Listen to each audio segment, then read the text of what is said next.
Before Chester Bennington would join Linkin Park, which would become one of the most successful musical acts of the 21st century, picking up 2 Grammys, from Zero to Hybrid Theory, before settling on Linkin Park, and together would release 7 studio albums. Before Chester tried his hand at acting, appearing in 2006 as Crank and saw 3D The Final Chapter. Chester faced a number of challenges and struggles in his early life. He was bullied in high school, his parents divorced when he was very young, and he was the victim of sexual abuse. As a teenager, he began experimenting with all types of drugs and worked at fast food restaurants to pay for his drug habit. His personal pain and loneliness did lead him to his creative outlet and fostered a huge love and talent for music. His childhood dream was to become a rock star, and an audition with the struggling California band in 1999 would set him up to accomplish this dream as the frontman for Linkin Park. Sadly, Chester struggled with addiction and depression during his 17 years in the spotlight, and he ended his own life on July 20th, 2017.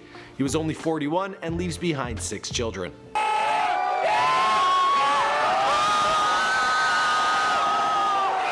What's going on, guys? My name is McCrudden, documenting the life and career of Chester Bennington prior to his untimely passing, here for you on Before They Were Gone. Now, I must apologize for the delay on this video, but I was out of town, and the requests were so overwhelming that I had to get to work on my flight home to make sure we got this one done for you. As always, be sure to let us know who you want us to talk about in a future video. Also, feel free to leave your condolences in the comments down below.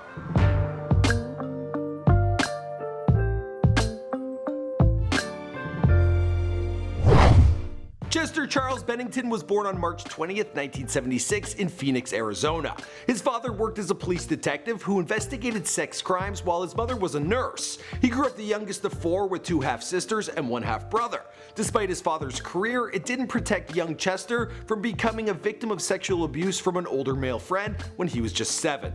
His parents divorced when he was 11 and he was placed in his father's custody. By 13, he was abusing alcohol and his drug of choice was LSD. This later progressed into him getting into cocaine and methamphetamine. He attended Ironwood High School, where he didn't exactly fit in. In regards to high school, he stated, "I was a geek who thought I was cool. I didn't hang out with a particular clique, but with different people from different cliques. I was a total nerd, trying to fit in.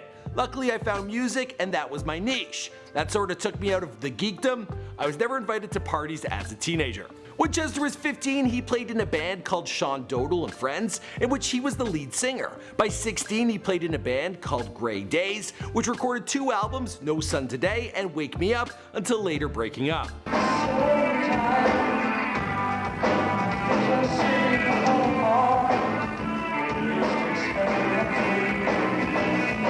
When he turned 17, he started living with his mother. It was during this time that she caught him taking drugs, after which she forbid him to go out of the house. But to earn a living, he started working part-time at Burger King restaurants and would continue to work in the service industry, including jobs as a barista.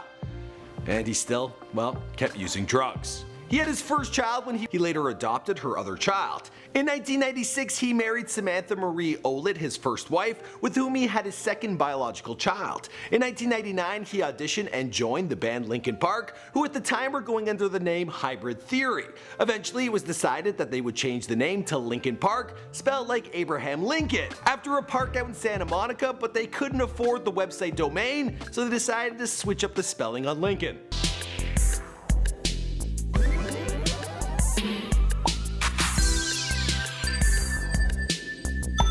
Their debut album, Hybrid Theory, achieved a blockbuster status. It entered the US Billboard charts at number 16 and soon became the best-selling album of the year, and still remains the best-selling debut album of the 21st century so far. His lyrics with Linkin Park in songs like Numb and Crawling are autobiographical and deal with his own struggles with alcohol and depression.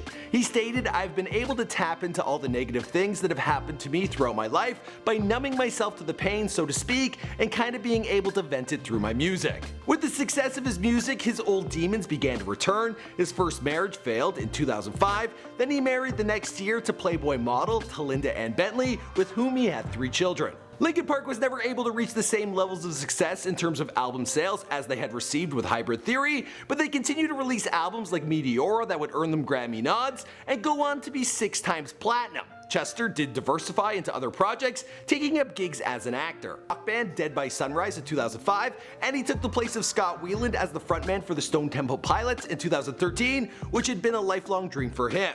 Despite all this success, he was still struggling with his inner demons and his addictions. Of his near and dear friend Chris Cornell affected Chester deeply. He took to Instagram posting his heartfelt goodbye to his friend. He stated, "I can't imagine a world without you in it. I pray you find peace in the next life. I send my love to your wife and children, friends and family. Thank you for allowing me to be a part of your life." It was on what would have been Chris Cornell's 53rd birthday that Chester hung himself in his California home. Now, many publications are citing him as the voice of a generation, and fans are returning to his music, listening to his lyrics with greater intrigue than before, analyzing his inner turmoil that he had been sharing with us all along. As for the rest of the story, well, that's pretty much it, because this is before they were gone.